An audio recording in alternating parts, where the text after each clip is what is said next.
A very warm good evening to all and welcome to Unacademy. This is our channel Unacademy CSIR Life Sciences and आपका स्वागत है आज के इस class में। और आज की क्लास में हम बात करने वाले हैं वैक्सीन्स के बारे में। ठीक है, सो वैक्सीन्स क्या होते हैं और वैक्सीन्स जो है वो कैसे हमें इम्यूनिटी प्रोवाइड करता है, वैक्सीन का क्या रोल होता है, इम्यूनाइजेशन में कितने टाइप्स के वैक्सीन्स होते हैं, ये सारी चीजें हम आज के लेक्चर में पढ़ने वाले हैं। So let's start today's lecture. और let me confirm once whether I am audible and visible or not. उसके बाद start करेंगे।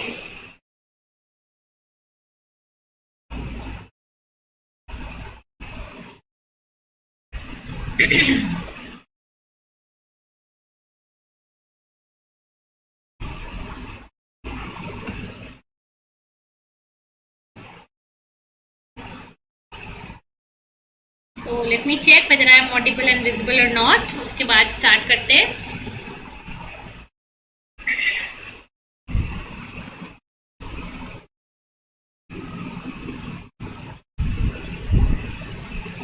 Hello everyone, hello students. कैसे हैं सब लोग? Am I audible and visible?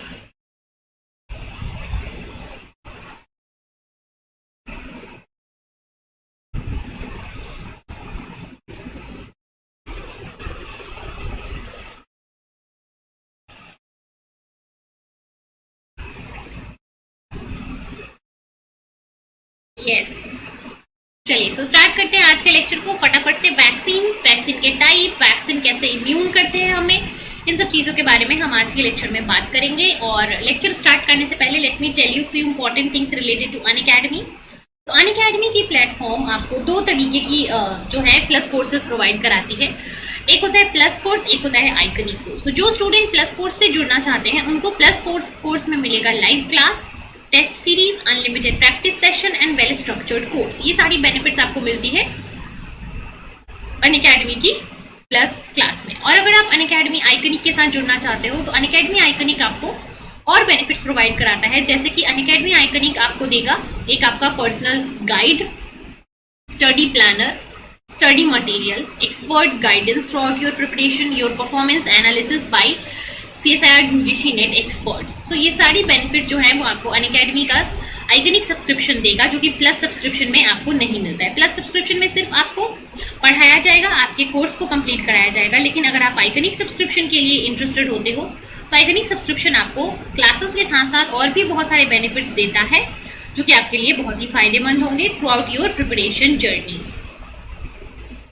ठीक है, सो ये सारी बेनिफिट्स आपको अनअकैडमी का प्लेटफॉर्म देता है। और इन सारी चीजों से जुड़ने के लिए आपको क्या करना है, आपको अनअकैडमी का लर्निंग ऐप डाउनलोड कर लेना है प्ले स्टोर से। प्ले स्टोर पे जाके सर्च करोगे अनअकैडमी लर्निंग ऐप, इंस्टॉल कर लो। इंस्टॉल करने के बाद, लॉगिन करने के बाद आपको क्या करना होता है, गोल सेलेक्ट करना होता है। सो बच्चे, आप गोल सेलेक्ट करते टाइम ध्यान रखना कि अगर आप CSIR की प्रिपेयर कर रहे हो या फिर DBT नेट की प्रिपेयर कर रहे हो या फिर ICMR नेट का प्रिपरेशन कर रहे हो या फिर गेट, बायोटेक या फिर लाइफ साइंसेस का प्रिपेयर कर रहे हो, इन सारे गोल के लिए जो है आप एक कॉमन ऑप्शन सेलेक्ट करोगे, that is CSIR UGC net. CSIR UGC net के अंदर आपको इन सारे एग्जाम्स की प्रिपरेशन जो है लगभग आपको कराई जाती है। बिकॉज इन सबका जो सिलेबस है वो एक ही तो है ना। इन सबका सिलेबस क्या है, लाइफ साइंसेस से रिलेटेड जो यूनिट्स है वही सारे हैं। तो आप CSIR UGC नेट अपना गोल सेलेक्ट कर दोगे और फिर CSIR UGC नेट की कैटेगरी में आपको यहाँ पे ऑप्शंस मिल जाएंगे प्लस का, फ्री क्लासेस का।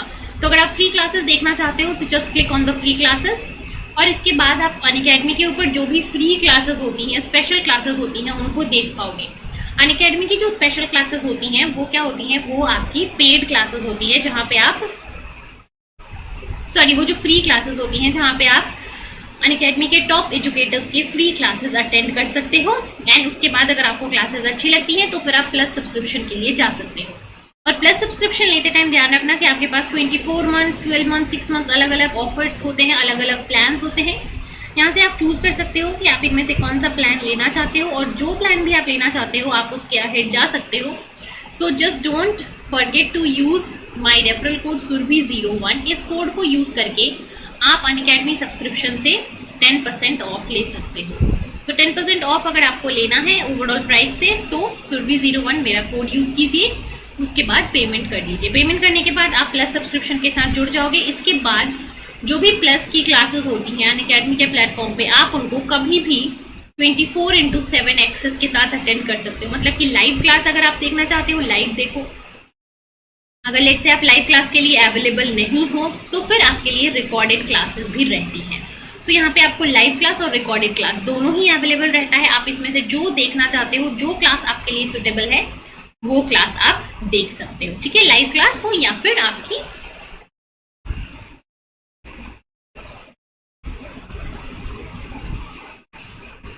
रिकॉर्डेड क्लास हो।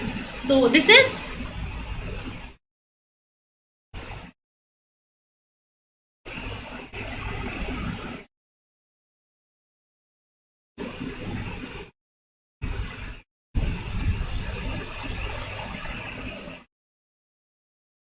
So this is all for this class. This is all for the general introduction and अगर आप इंटरेस्टेड हो अनअकैडमी की सब्सक्रिप्शन के लिए तो अभी अपना सब्सक्रिप्शन ले सकते हो, क्योंकि अभी अगर आप 6 मंथ का सब्सक्रिप्शन लेते हो तो 6 मंथ के सब्सक्रिप्शन के साथ 2 मंथ का सब्सक्रिप्शन आपको यहाँ पे फ्री में मिल रहा है। अगर आप अभी 12 मंथ का सब्सक्रिप्शन लेते हो तो 12 मंथ के सब्सक्रिप्शन के साथ भी आपको जो है 2 मंथ का सब्सक्रिप्शन फ्री में मिल रहा है। तो ये बहुत अच्छी ऑफर आपके लिए चल रही है। आपको एक 2 मंथ का सब्सक्रिप्शन 6 मंथ के साथ या फिर 2 मंथ का सब्सक्रिप्शन आपको 12 मंथ के साथ जो है वो फ्री में मिल रहा है। सो आप इस ऑफर को अभी अवेल कर सकते हो। तो चलिए अब हम स्टार्ट कर देते हैं अपना लेक्चर फटाफट से। अपना लेक्चर जो कि है वैक्सीन्स के ऊपर। वैक्सीन्स हमें क्या देते हैं? इम्यूनाइजेशन प्रोवाइड करते हैं।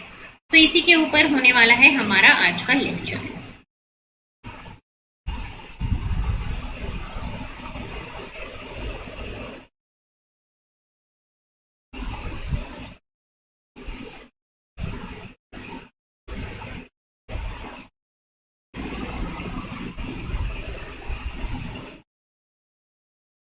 चलिए स्टार्ट करें। कहाँ हैं सारे बच्चे हमारे? कहाँ गए बच्चे? कहाँ गए सारे हमारे?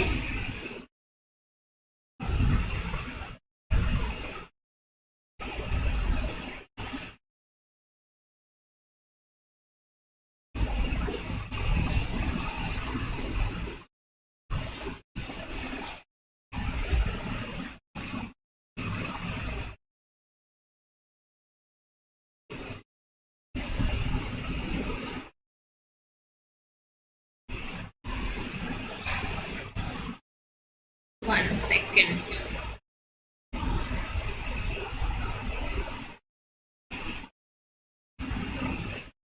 चलिए तो स्टार्ट करते हैं, ठीक है, इस लेक्चर को। सो इम्यूनाइजेशन की हम सबसे पहले बात करेंगे कि वैक्सीन जो है वो हमें इम्यूनिटी प्रोवाइड करते हैं। तो इम्यूनाइजेशन का जो प्रोसेस है वो होता क्या है? So immunization is the process of eliciting a long-lived state of protective immunity against a disease causing pathogen. ठीक है, so immunization क्या है? immunization हमें basically क्या करता है?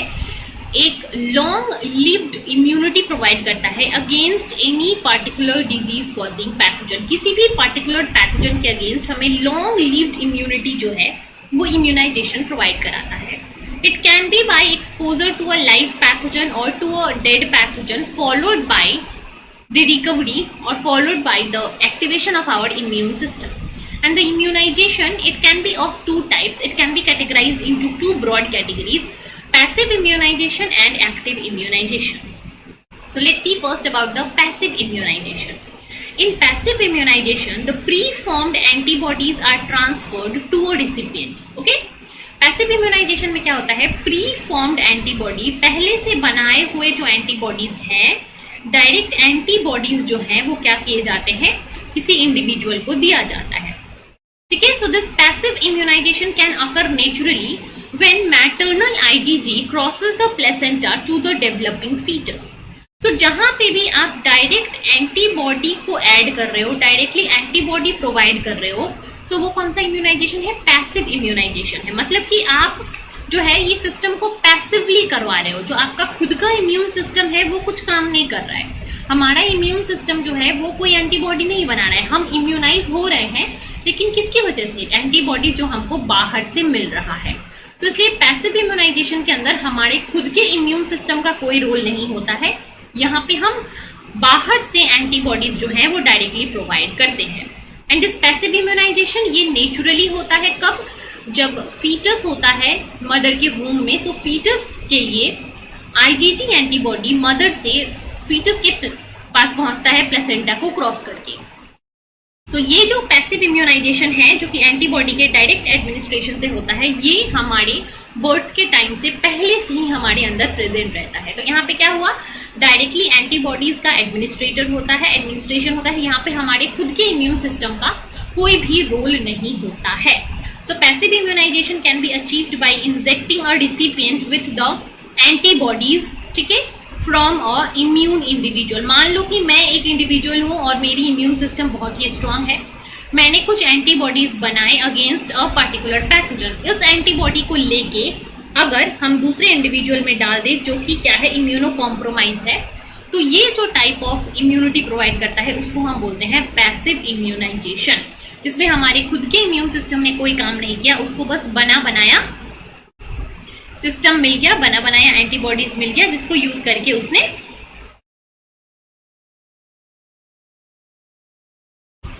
आपके सेल्स को और आपके बॉडी को इम्यूनिटी प्रोवाइड कर दी।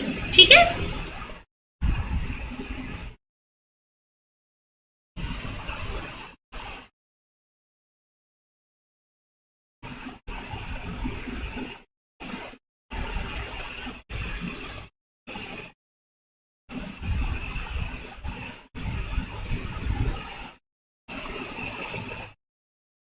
तो ये हो गया हमारा पैसिव इम्यूनाइजेशन, जहां पे हमारे खुद के इम्यून सिस्टम का कोई रोल नहीं होता है।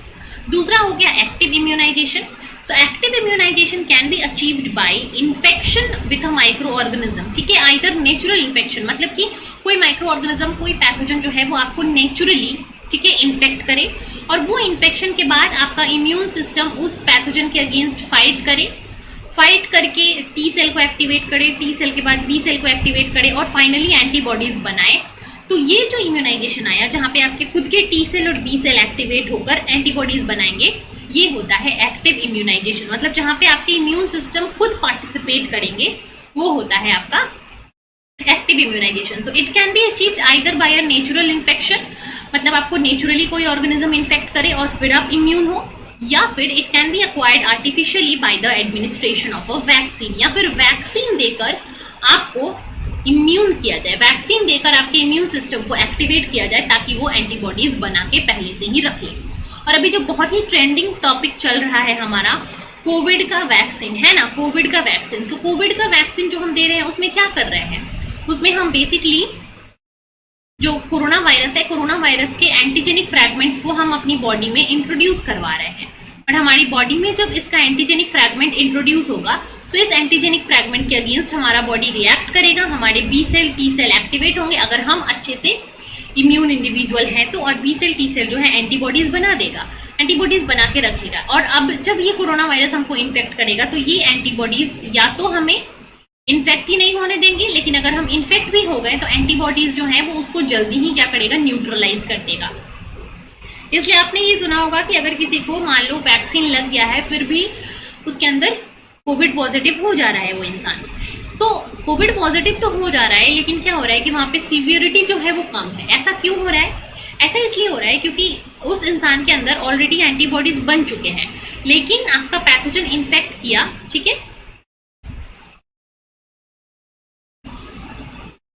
पैथोजन जो है उसने इन्फेक्ट किया, एंड पैथोजन के इन्फेक्ट करने के बाद आपका बॉडी जो एंटीबॉडीज उसने प्रोड्यूस कर रखा है, उस एंटीबॉडीज को एक्ट कराए इससे पहले you will get positive. But जो सीवियरिटी होगी इस केस में, जब आप ऑलरेडी इम्यून हो, सो यहाँ पे सीवियरिटी जो होगी वो काफी हद तक लो होती है।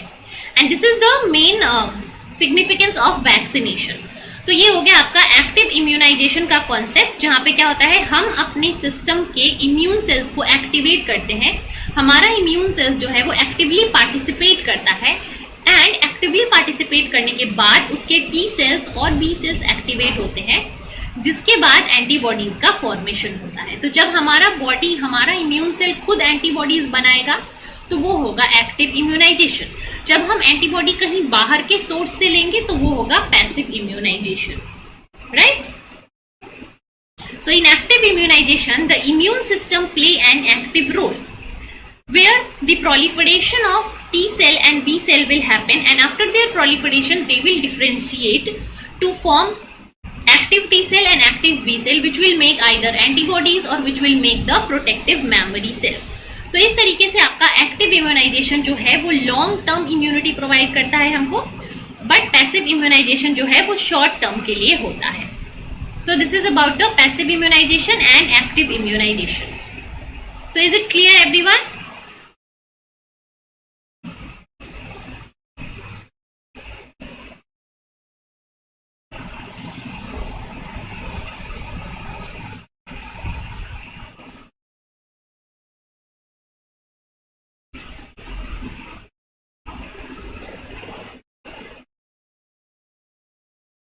चलिए फटाफट से बता दें अगर ये क्लियर है आप सबको. Passive immunisation and active immunisation, the major differences, passive immunisation में हमारा इम्यून सिस्टम जो है वो कोई रोल प्ले नहीं करता है. ये मेनली इम्यूनो कॉम्प्रोमाइज्ड इंडिविजुअल्स के लिए होता है. और जो एक्टिव इम्यूनाइजेशन है वो मेनली हमारे बॉडी के इम्यून सेल्स को एक्टिवेट करता है, right? So passive and active immunisation.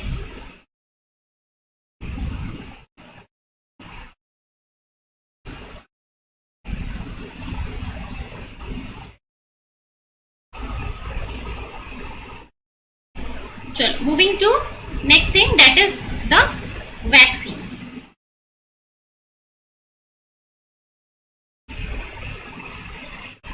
Vaccines क्या होते हैं देखते हैं.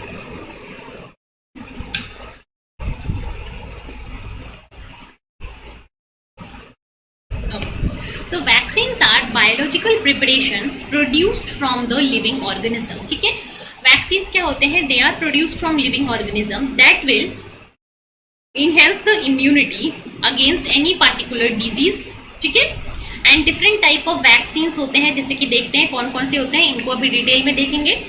सो live attenuated vaccine, inactivated vaccine, recombinant subunit vaccine, toxoid और कॉन्जुगेटेड पॉलीसेकेराइड प्रोटीन वैक्सीन. ठीक है, ये डिफरेंट तरीके के वैक्सीन होते हैं. इसमें पहला कैटेगरी हम देखें live attenuated. Live attenuated vaccine जो होते हैं इसको हम डिटेल में पढ़ेंगे. ये यूजुअली मीजल्स, मम्स, रूबेला इन सब के लिए कॉमनली जो है यूज किया जाता है. इनएक्टिवेटेड होते हैं like for hepatitis, influenza. Recombinant vaccine भी यूज किया जाता है हेपेटाइटिस बी के लिए. टॉक्सॉइड भी यूज किया जाता है टेटनस और डिप्थेरिया के लिए. Then comes the conjugate vaccine, ये भी आपके न्यूमोकोकल, मेनिंजोकोकल के लिए और हिमोफिलस इन्फ्लुएंजा के लिए यूज होता है. अब इनमें से एक एक कैटेगरी को हम डिटेल में देखते हैं. आ जाइए, सबसे पहले बात करते हैं लाइव एटेन्यूएटेड वैक्सीन की. सो लाइव एटेन्यूएटेड वैक्सीन क्या होता है? Microorganism can be attenuated or disabled so that they lose their ability to cause significant disease. ठीक है, माइक्रो ऑर्गेनिज्म के पास क्या होता है? माइक्रो ऑर्गेनिज्म को क्या किया जाएगा? इट कैन बी एटेन्यूएटेड, मतलब इसको क्या किया जाएगा? चेंज कर दिया जाएगा, इसको डिसेबल कर दिया जाएगा, so that they can not cause any diseases. उसकी पैथोजेनिसिटी जो है, जो फैक्टर्स उसके डिजीज कॉज करने के लिए रिस्पॉन्सिबल है, उस फैक्टर को क्या किया जाएगा? एटेन्यूएट कर दिया जाएगा, उस फैक्टर को डिसेबल कर दिया जाएगा, but retain their capacity for their transient growth when inside the host. तो उसकी डिजीज करने की पोटेंशियल को तो डिसेबल कर दिया जाएगा, लेकिन वो होस्ट के अंदर सर्वाइव करके मल्टीप्लाई कर सके और इम्यून सिस्टम को एक्टिवेट कर सके, वो फैक्टर उसके लिए, वो कैपेसिटी उसके अंदर क्या करेगा? रिटेन करेगा. सो पैथोजेनिसिटी को एलिमिनेट कर दिया जाएगा, बट उसकी ग्रोथ कैपेसिटी को रिटेन किया जाएगा ताकि वो हमारे इम्यून सिस्टम को एक्टिवेट कर सके. तो ये होता है लाइव एटेन्यूएटेड वैक्सीन. मतलब ऑर्गेनिज्म लाइव है, वो ग्रो कर रहा है, वो मल्टीप्लाई कर रहा है, लेकिन it is attenuated with its pathogenicity. इसकी पैथोजेनिसिटी को हटा दिया गया है, लेकिन ऑर्गेनिज्म जो है अभी भी लाइव है, जो कि आपके बॉडी में जाके ग्रो करेगा, मल्टीप्लाई करेगा और हमारे इम्यून सिस्टम को एक्टिवेट करेगा. So the first vaccine used for this type is for the disease cowpox, for the cowpox virus. ठीक है, that provides immunity to smallpox. So smallpox के लिए जो वैक्सीन यूज किया जाता है, that is the first vaccine, that is the first live attenuated vaccines used to provide protection from the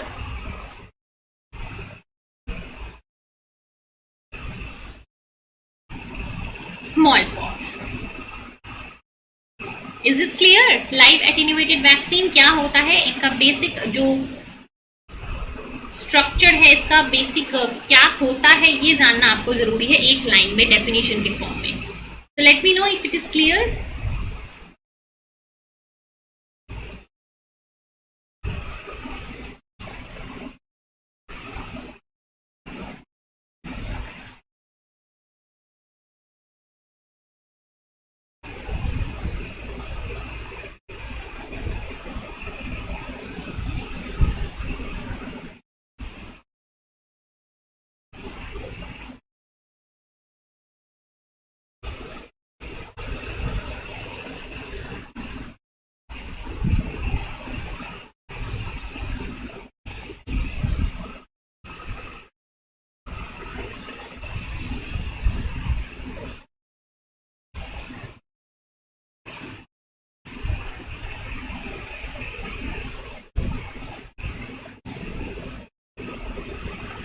चलिए जल्दी से बता दें मुझे.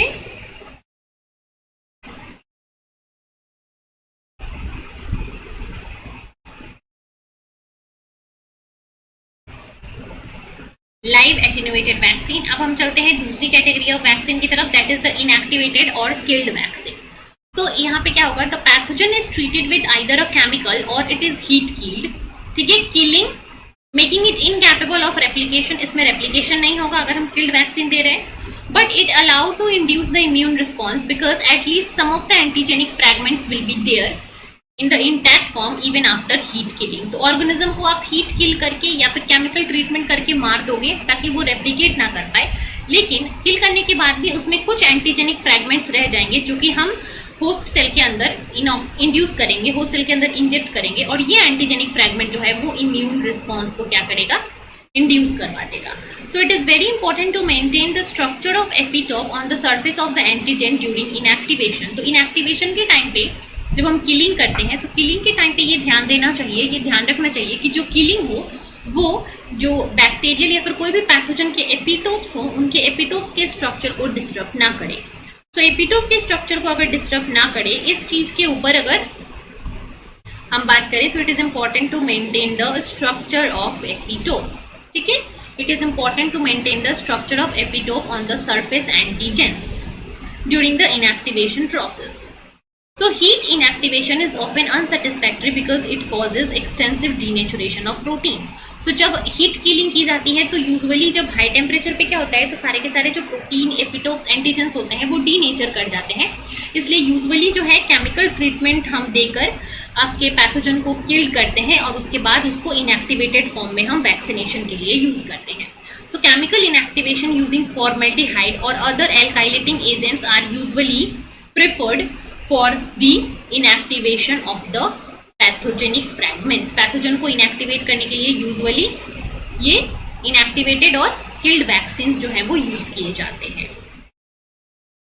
Next is the polio vaccine is produced by the formaldehyde inactivation. ठीक है, जो पोलियो वायरस के लिए वैक्सीन यूज किया जाता है उसमें क्या करते हैं, पोलियो वायरस को, लाइव पोलियो वायरस को फॉर्मेल्डिहाइड से ट्रीट करके उसको इनएक्टिवेट कर देते हैं, उसको किल कर देते हैं और उसके बाद उसको हम बॉडी में इंजेक्ट करवाते हैं, बॉडी में एडमिनिस्ट्रेट करवाते हैं, ताकि पोलियो वायरस जो है वो बॉडी में एंटर तो करे लेकिन वो डिजीज कॉज ना करे, वो रेप्लिकेट ना करे. रेप्लिकेट नहीं करेगा बिकॉज वो इनएक्टिवेट हो चुका है. सॉरी, रेप्लिकेट नहीं करेगा, लेकिन ये जो पोलियो वैक्सीन है आपका वो एंटीजेनिक फ्रैगमेंट्स अभी भी उसके पास है, तो वो रेप्लिकेट तो नहीं करेगा, लेकिन एंटीजेनिक फ्रैगमेंट्स होने के कारण वो क्या करेगा, इम्यून सिस्टम को इंड्यूस कर देगा. So this is the inactivated और किल्ड वैक्सीन. ये है आपकी वैक्सीन का सेकेंड कैटेगरी.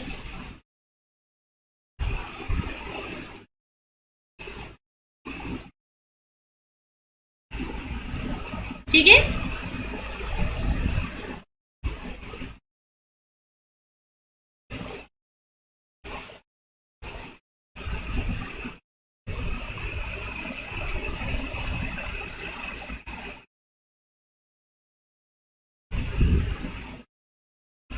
चलिए ये क्लियर है सबको.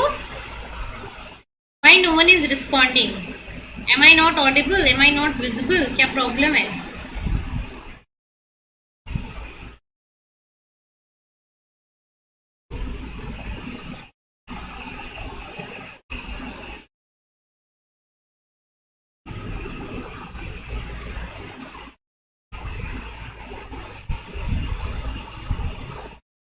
लेट मी चेक आप लोगों के कमेंट आ भी रहे हैं या नहीं।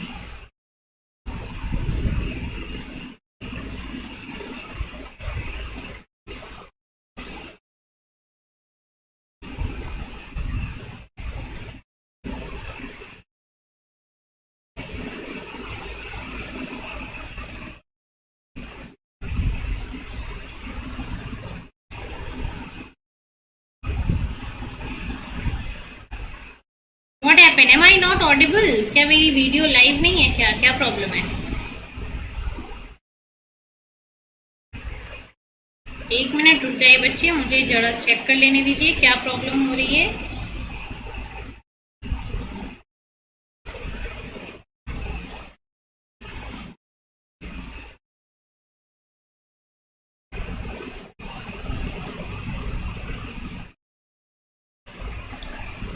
ठीक है, सो ये हो गया आपका इनएक्टिवेटेड और किल्ड वैक्सीन। ठीक है, आगे बात करते हैं थर्ड।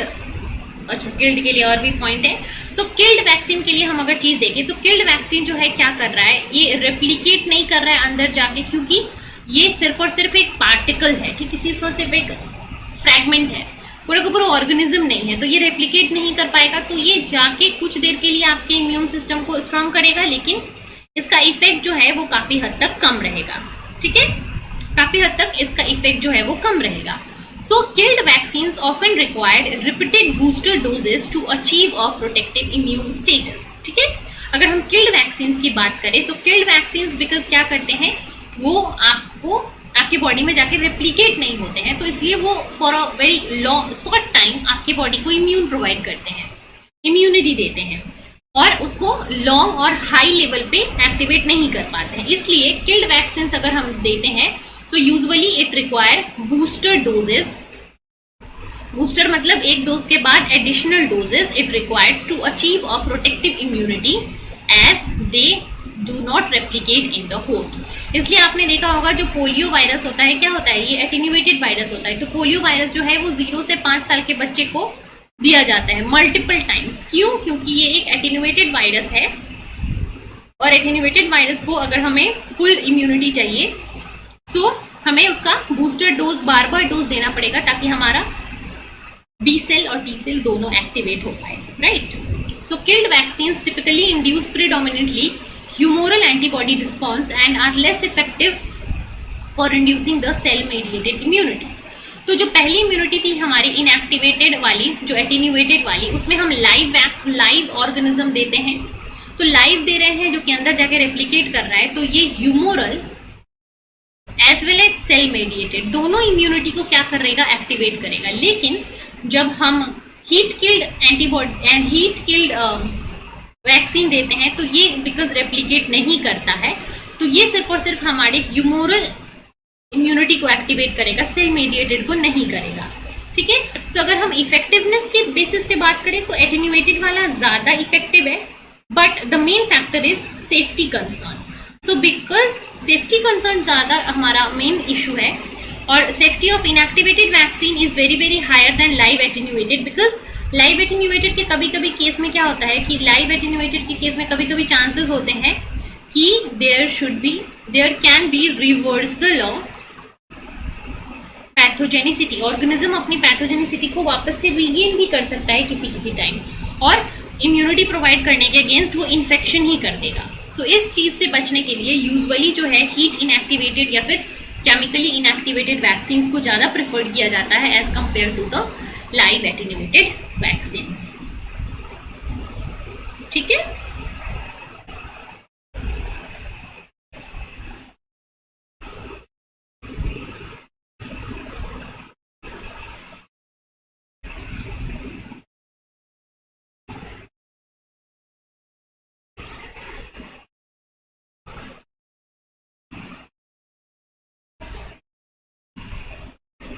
चलिए, सो ये हो गया कि अगर हम बात करें लाइव एटेन्यूएटेड की, तो इफेक्टिवनेस के केस में लाइव एटेन्यूएटेड ज्यादा बेटर है, वो ज्यादा इफेक्टिव है, वो ज्यादा स्ट्रॉन्ग इम्यूनिटी देता है even without the booster doses.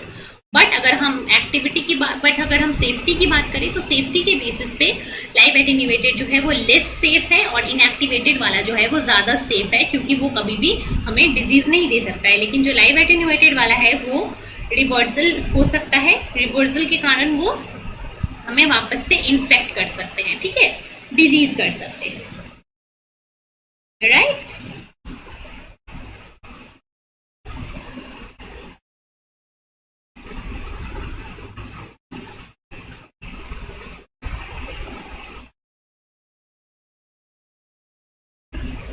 ठीक है, तो ये हो गया हीट किल्ड वैक्सीन के बारे में।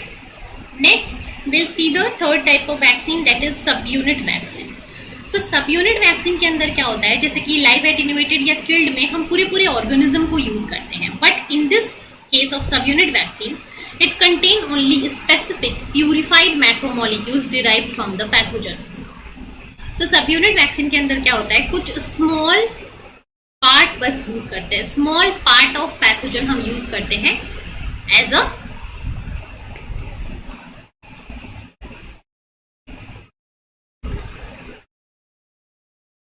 vaccine. It contains only the antigenic part of the pathogen which are necessary to elicit a protective immune response.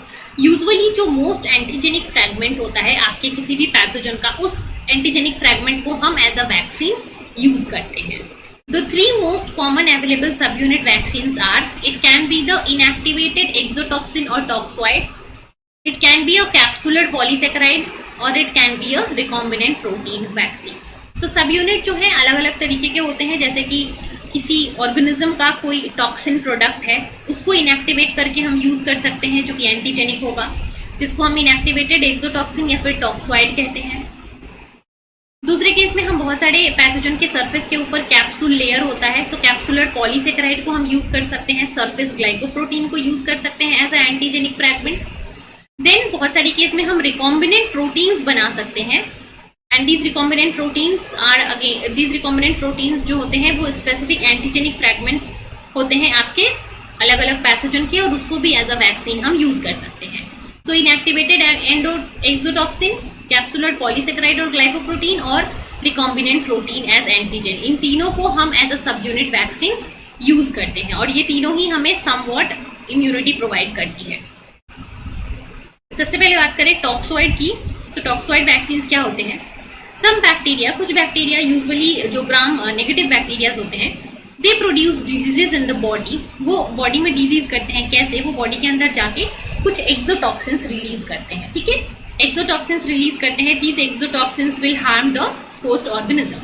तो क्या किया जाता है, इस एक्सोटॉक्सिन को आइसोलेट करके इसको इनएक्टिवेट कर दिया जाता है, ठीक है, इसको इनएक्टिवेट कर दिया गया केमिकल ट्रीटमेंट से या फिर हीट ट्रीटमेंट से, तो ये अब जाके डिजीज नहीं कॉज करेगा। लेकिन ये एक्सोटॉक्सिन जो है वो क्या होता है, एंटीजेनिक होता है, ठीक है, एंटीजेनिक होता है, तो एंटीजेनिक है। So toxoid vaccines are inactivated endotoxin, exotoxin, these exotoxins are treated either with heat और केमिकल टू इनएक्टिवेट देम, और इनएक्टिवेट करने के बाद उसको बॉडी में एडमिनिस्ट्रेट किया जाता है, तो वो अब डिजीज तो नहीं करेगा, बट वो एक्सोटॉक्सिन क्या है, वो एक्सोटॉक्सिन जो है वो एंटीजेनिक है, और एंटीजेनिक है तो वो इम्यून सिस्टम को स्टिमुलेट करेगा। So this make them unable to cause the disease, but it can stimulate the body to produce antitoxoid antibodies, ठीक है, ये आपके इम्यून सिस्टम को एक्टिवेट कर पाएंगे बट डिजीज नहीं कर पाएंगे, और इम्यून सिस्टम एक्टिव होके उस टॉक्सोइड की अगेंस्ट एंटीटॉक्सोइड और एंटीबॉडीज बनाएगा, ठीक है, जो कि फर्दर आपको अगर इन्फेक्शन होगा तो उसको एलिमिनेट कर देगा। तो टॉक्सोइड वैक्सीन जो है वो यूजुअली जो है कॉमनली यूज किए जाते हैं टेटनस, डिप्थेरिया जो है इनके पॉजिटिव एजेंट को ट्रीट करने के लिए। सो टेटनस और डिप्थेरिया डिजीज को ट्रीट करने के लिए, डिजीज से प्रोटेक्शन के लिए हम टॉक्सोइड वैक्सीन को यूज करते हैं। Is this clear? Toxoid vaccine क्या होता है, सब यूनिट वैक्सीन का ये एक पार्ट होता है। किसका पार्ट होता है? सब यूनिट वैक्सीन का। So I hope it is clear to everybody.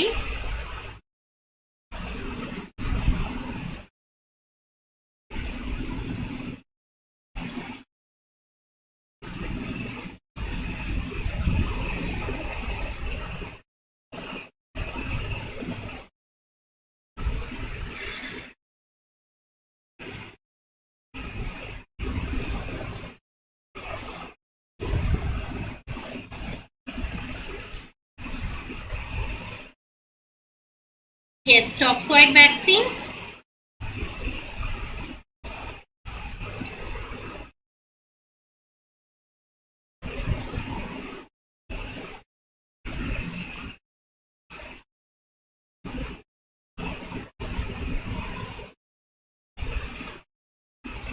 हाँ जी बच्चे, no one is replying again.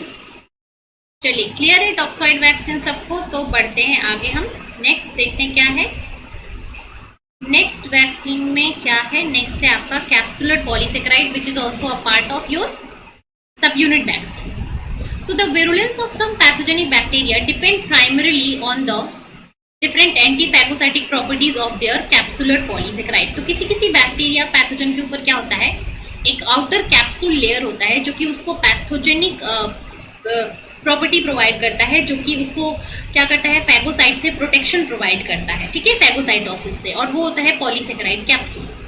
So coating the capsule with antibodies और with complement will greatly increase the availability of macrophages and neutrophil to phagocytize them, ठीक है। तो अगर हम capsule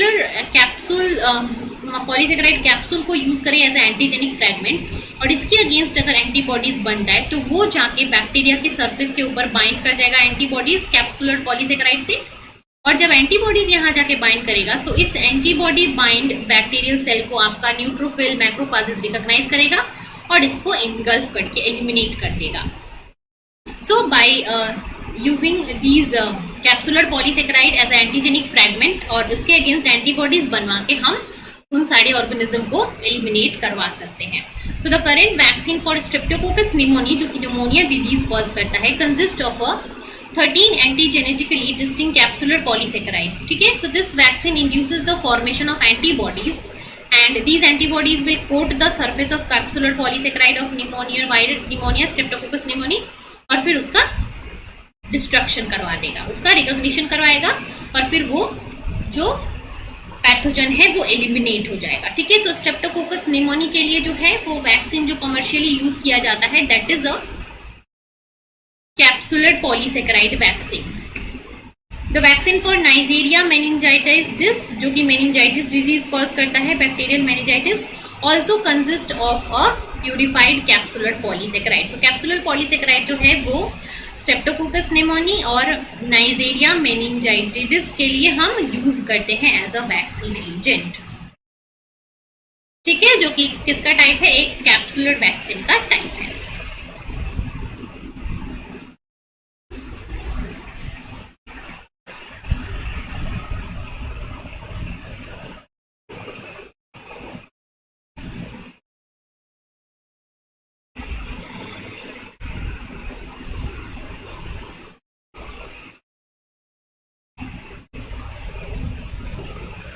ठीक है, तो ये हो गया कैप्सुलर पॉलीसेकेराइड वैक्सीन।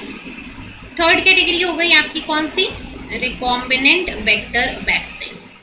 इससे पहले की दो कैटेगरीज तो क्लियर होंगे सबको, आई होप, एंडोटॉक्सिन और कैप्सुलर पॉलीसेकेराइड। ये दोनों क्या है, ये दोनों आपके कैप्सुलर पॉलीसेकेराइड और आपका जो टॉक्सोइड है, ये दोनों ही आपके सब यूनिट वैक्सीन है।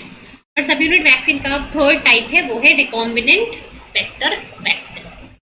सो let's see this live attenuated vaccine prolong antigen delivery and encourage cell mediated responses, ठीक है। अब अगर बात करें हम यहाँ पे देखो कि लाइव एटेन्यूएटेड वाला जो है वो लाइव रहता है, इसलिए रेप्लिकेट कर सकता है और प्रोलॉन्ग टाइम तक एंटीजन स्टिमुलेशन दे सकता है, जिसके कारण लॉन्ग टर्म तक इम्यूनिटी आपको मिल सकती है।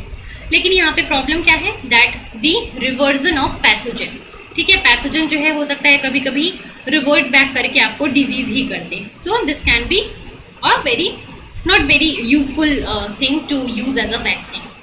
सो then recombinant vectors will maintain the advantage of live attenuated vaccine while avoided its major disadvantage. So इसमें हम क्या करते हैं, individual genes that encode the key antigen of the virulence pathogen, it can be introduced in a attenuated virus or bacteria, ठीक है। एक attenuated virus और bacteria हम लेंगे जिसको हम एज अ कैरियर यूज करेंगे, जिसके पास कोई डिजीज करने की पोटेंशियल नहीं होगी, और उसमें हम क्या करेंगे, स्पेसिफिक जीन जो कि हमारे पैथोजन का है वो इंट्रोड्यूस कर देंगे। Now this attenuated organism which is a carrier, it act as a vector और हम इसको होस्ट में इंट्रोड्यूस करेंगे। Now inside the host it will replicate within the host, and जब ये रेप्लिकेट करेगा, एक्सप्रेस होगा, तो ये एंटीजन जो है इसका प्रोटीन बनेगा, और ये जो प्रोटीन है वो as a foreign protein recognise होगा, जो कि हमारे इम्यून सेल्स को एक्टिवेट करेगा, एंटीबॉडीज बनाएगा। बट यहाँ पे ये जो हम कैरियर वायरस या बैक्टीरिया यूज कर रहे हैं, ये बिल्कुल भी पैथोजेनिक नहीं है, इसका पैथोजेनिक जीन हमने एलिमिनेट कर दिया है। सो वो पैथोजन जो है वो रिवर्ट बैक भी नहीं करेगा और कंटिन्यूअसली रेप्लिकेट करता रहेगा, ताकि प्रोलॉन्ग टाइम तक एंटीजेनिक स्टिमुलेशन मिले। सो इससे हम एटेन्यूएटेड फॉर्म ऑफ बैक्टीरिया या फिर पैथोजन भी अपने बॉडी में इंट्रोड्यूस कर रहे हैं, जिससे कि प्रोलॉन्ग टाइम तक इम्यूनिटी रहेगा, बट डिजीज का रिवर्जन भी नहीं होगा, क्योंकि जो कैरियर वायरस या फिर बैक्टीरिया हम यूज कर रहे हैं वो अपने डिजीज कॉजिंग पोटेंशियल को कंप्लीटली लॉस कर चुका है। सो ये हम क्या करते हैं, रिकॉम्बिनेंट वेक्टर वैक्सीन बनाते हैं, जहां पे हम एक वेक्टर बनाते हैं जिसमें हम एंटीजेनिक फ्रैगमेंट को इंट्रोड्यूस करके और उस वेक्टर को ही होस्ट सेल के अंदर इन्फेक्ट कर देते हैं। ठीक है, तो ये हो गया आपका रिकॉम्बिनेंट वेक्टर वैक्सीन। ये हो गया recombinant vector vaccine.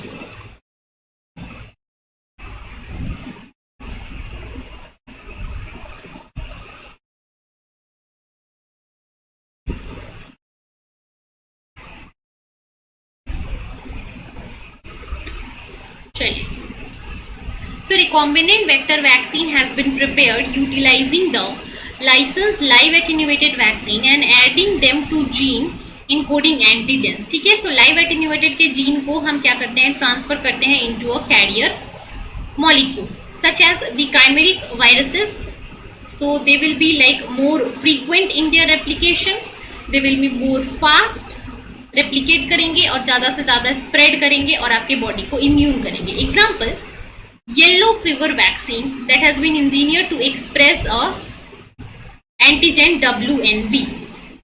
So number of organisms have been used as a vector in such preparations such as Vaccinia virus, Canary pox virus, attenuated polio virus, adenovirus। ठीक है, then attenuated strains of bacteria like Salmonella, like Mycobacterium, and certain strains of Streptococcus, they will also be used as a carrier, जिसको use करके हम क्या कर सकते हैं, different antigenic fragments को अपनी बॉडी में इंट्रोड्यूस कर सकते हैं और उसके अगेंस्ट इम्यूनिटी प्रोवाइड कर सकते हैं।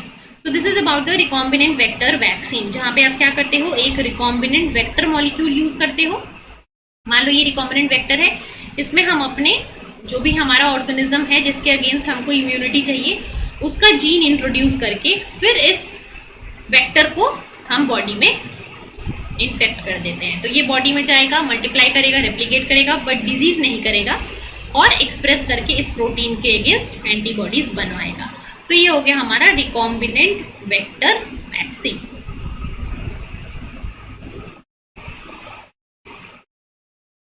ठीक है, तो ये हो गई आपकी थर्ड कैटेगरी ऑफ सब unit vaccine, that is recombinant vector vaccine.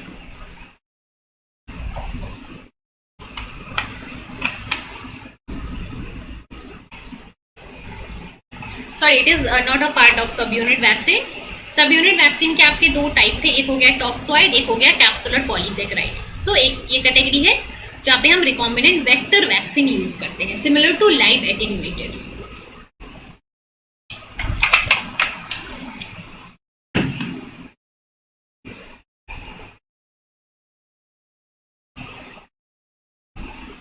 चलिए फटाफट से बताओ अगर ये क्लियर हो गया सबको।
चलिए फटाफट से बताइए।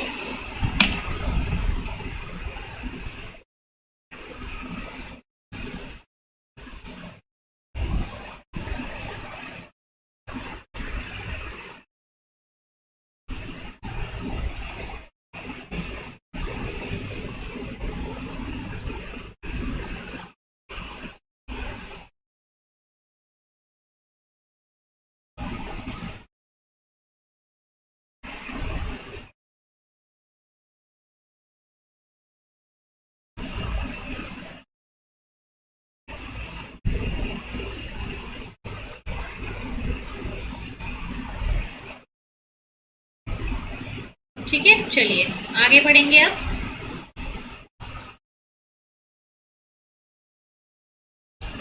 नेक्स्ट जो वैक्सीन की कैटेगरी है उसको देखते हैं। नेक्स्ट वैक्सीन की जो हमारी कैटेगरी है,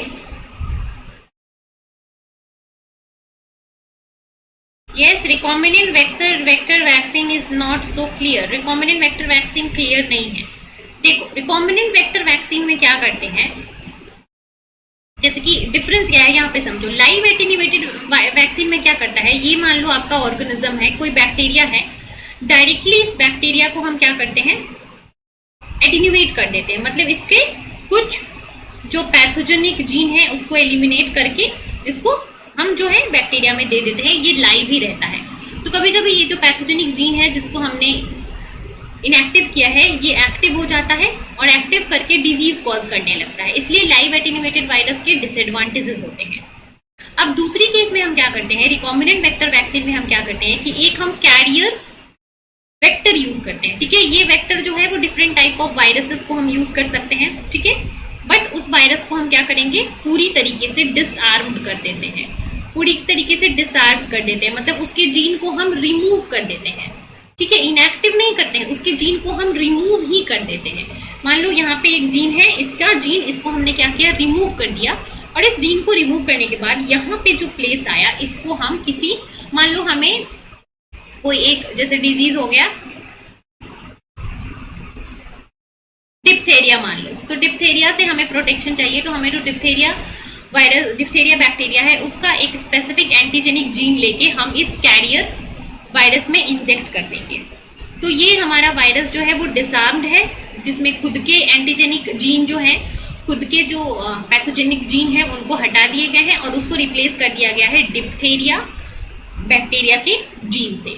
और अब इस वायरस को, जो कि क्या है, जो कि एक वेक्टर की तरह काम करेगा, इसको हम होस्ट सेल में इंट्रोड्यूस कर देंगे। और जब हम इसको होस्ट सेल में इंट्रोड्यूस कर देंगे तो होस्ट सेल में जाने के बाद ये जो वायरस है, बिकॉज वो क्या है, लाइव है बट डिसआर्म्ड है, तो वो अंदर जाके मल्टीप्लाई करेगा। मल्टीप्लाई करने के बाद क्या करेगा, वो इन सारे जीन को एक्सप्रेस करेगा। एक्सप्रेस करने के बाद ये जो हमने एक्सटर्नल जीन इंजेक्ट किया है, ये जीन ट्रांसक्राइब होगा, ट्रांसलेट होगा, और जो प्रोटीन बनाएगा वो प्रोटीन एंटीजेनिक फ्रेगमेंट की तरह यूज होके उसके अगेंस्ट हमारा इम्यून सिस्टम जो है क्या बनाएगा, एंटीबॉडीज बना लेगा। ठीक है, so individual genes that encode की antigens, especially the virulent pathogen, it can be introduced into the attenuated virus or bacteria. ठीक है, so the attenuated organism will serve as a vector that will replicate within the host. ठीक है, host के अंदर replicate करेगा और protein को express करेगा, जो कि पैथोजन के प्रोटीन होंगे, जिसके अगेंस्ट आपका एंटीबॉडी बनेगा। But most of these vectors, organism that will serve as a vectors, इसके जीनोम जो है, उसके जीनोम से जो genes that will cause the disease are missing, so reversion potential is not there in the vector vaccine. ठीक है, तो ये है आपका रिकॉम्बिनेंट वेक्टर वैक्सीन। अभी क्लियर है? अभी क्या आपको रिकॉम्बिनेंट वेक्टर वैक्सीन क्लियर है बच्चे?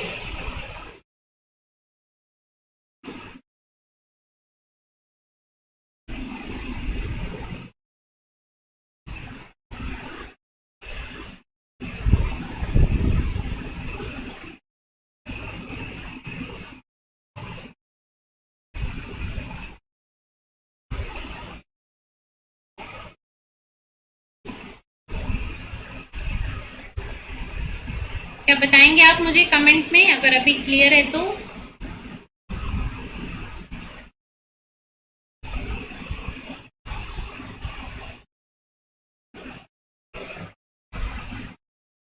चलिए, सो नेक्स्ट वैक्सीन जो है इसको देखते हैं, डीएनए वैक्सीन। डीएनए वैक्सीन है अगला vaccine. So DNA vaccine utilises plasmid DNA. यहाँ पे क्या होता है, plasmid DNA which is a vector, इसको यूज करता है। एंड इस प्लाज्मिड डीएनए के अंदर क्या होगा, एंटीजेनिक प्रोटीन्स के जीन को हम ट्रांसफर कर देंगे। So antigenic proteins that are injected directly into the muscle of the recipient. So यहाँ पे हम एक प्लाज्मिड वेक्टर लेंगे। वेक्टर में हम क्या करेंगे, किसी भी पैथोजन का जिसके अगेंस्ट हमें इम्यूनिटी चाहिए उसके एंटीजन प्रोटीन को लेके उस वेक्टर के अंदर डाल देंगे basically. So this strategy relies on the host cell to take up the DNA and produce the protein in vivo. So bacteria के जो ये प्लाज्मिड है वो प्लाज्मिड आपने होस्ट सेल के अंदर इंट्रोड्यूस कर दिया। अब ये होस्ट सेल इस प्लाज्मिड को लेके इस प्लाज्मिड के जीन को एक्सप्रेस करेगा तो ही जाके हमें इम्यूनिटी मिल पाएगी, ठीक है। Thus directing the antigen through the endogenous MHC class 1 pathway and helping the better response of our immunity. तो ये पैथोजेनिक जो ये एंटीजेनिक जीन कैरिंग प्लाज्मिड है वो हमारी बॉडी में जाके एंटर करे सेल में एंटर करने के बाद ये एक्सप्रेस होने के बाद ये एंटीजेनिक प्रोटीन बने। ये एंटीजेनिक प्रोटीन जो है वो प्रोसेस होने के बाद इसका प्रेजेंटेशन हो, फिर हमारे T cell B cell activate हो, तब जाके हमें इम्यूनिटी मिल पाएगी, ठीक है। तो सबसे पहले तो डीएनए वैक्सीन का इंट्रोडक्शन ही बहुत बड़ा प्रॉब्लम है कि ये हम यूकैरियोटिक होस्ट सेल में डायरेक्ट डीएनए को इंट्रोड्यूस कर पाए, यही बहुत बड़ी प्रॉब्लम होती है।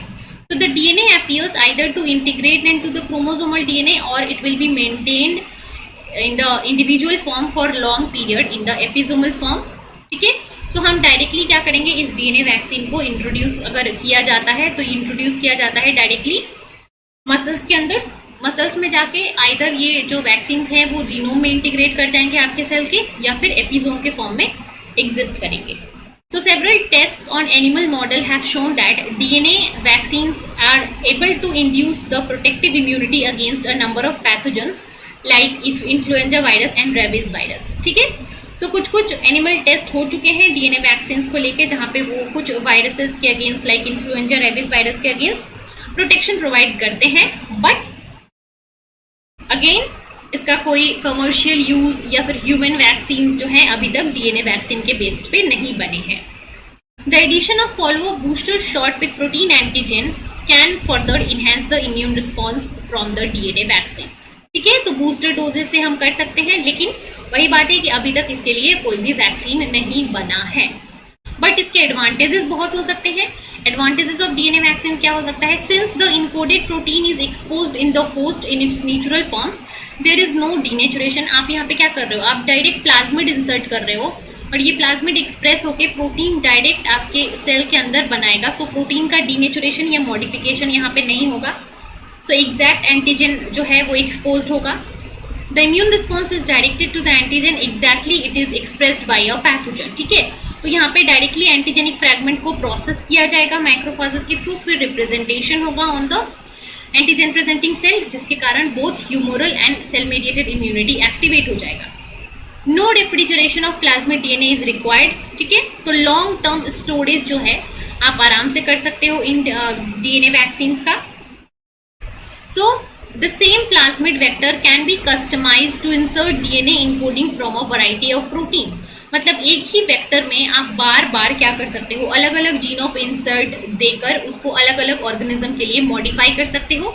So this way variety of DNA vaccines can be made and it will save your time, it will save your money, ठीक है। So human trials are under way with several different DNA viruses for malaria, HIV and influenza virus, Ebola virus and herpes virus, ठीक है। And also these DNA vaccines they are being aimed to also be used for cancer therapy, but there are currently no licensed human DNA vaccines। अभी तक कोई भी human के use में DNA vaccine नहीं है, लेकिन there are some vaccines that are used for animals on a commercial level, but human के लिए कोई भी डीएनए वैक्सीन जो है वो अभी तक यूज नहीं किया गया है, अप्रूव नहीं हुआ है।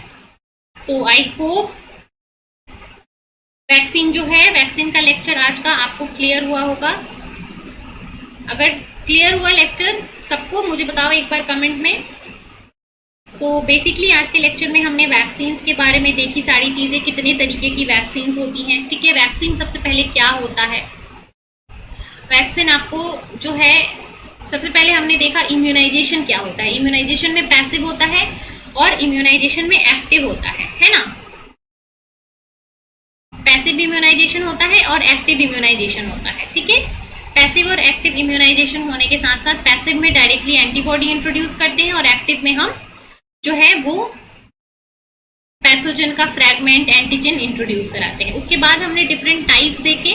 टाइप्स में हमने देखा live attenuated, then heat killed, then हमने देखा सब यूनिट वैक्सीन। सब यूनिट वैक्सीन में there is a toxoid, there are capsular polysaccharide. Then हमने देखा रिकॉम्बिनेंट वेक्टर वैक्सीन। उसके बाद हमने देखा डीएनए वैक्सीन। सो ये सारे अलग अलग तरीके के वैक्सीन होते हैं, सबके अपने अपने एडवांटेजेस होते हैं, सबके अपने अपने डिसएडवांटेजेस होते हैं, है ना। राइट, सबके अपने अपने डिसएडवांटेजेस और एडवांटेजेस होते हैं। Slides repeat. स्लाइड्स रिपीट मतलब क्या आपको स्लाइड्स देखने हैं? क्या करना है बच्चा? कौन सी स्लाइड्स? आज जो कड़े उसकी स्लाइड्स देखनी है आपको। Ajit, can you tell me what do you want?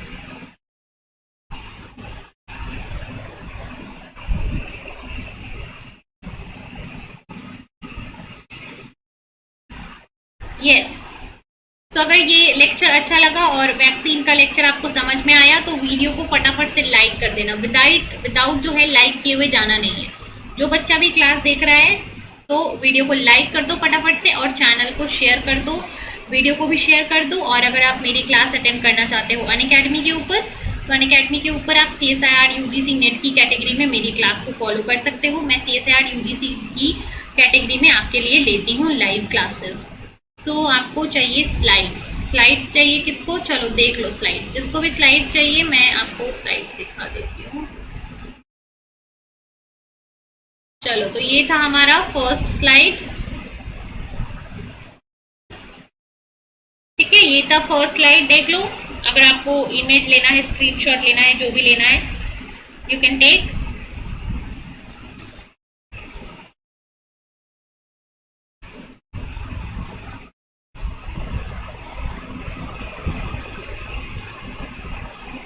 This is the second slide. ये था कौन सा स्लाइड? दूसरा स्लाइड।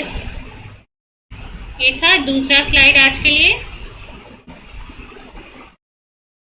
चलिए फिर मूव करते हैं थर्ड स्लाइड पे। ये था हमारा थर्ड स्लाइड जहां पे हमने फर्स्ट कैटेगरी ऑफ वैक्सीन की बात करी थी, that is live attenuated vaccine.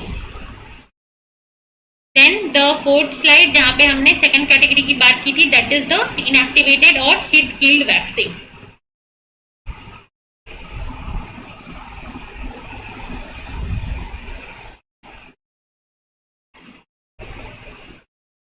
Then next we have talked about the subunit vaccine. Subunit vaccine देखा था हमने। उसके बाद सबयूनिट के टाइप जिसमें कि टॉक्सोइड वैक्सीन था और कैप्सुलर पॉलीसेकेराइड था, ये दोनों थे, राइट। इसके बाद हमने देखा था रिकॉम्बिनेंट वेक्टर वैक्सीन,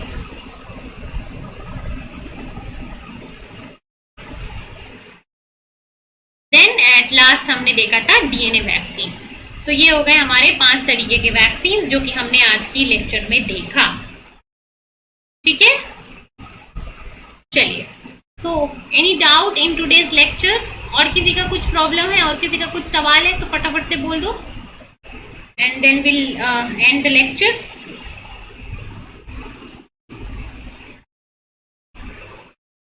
यस, आया सबको समझ में?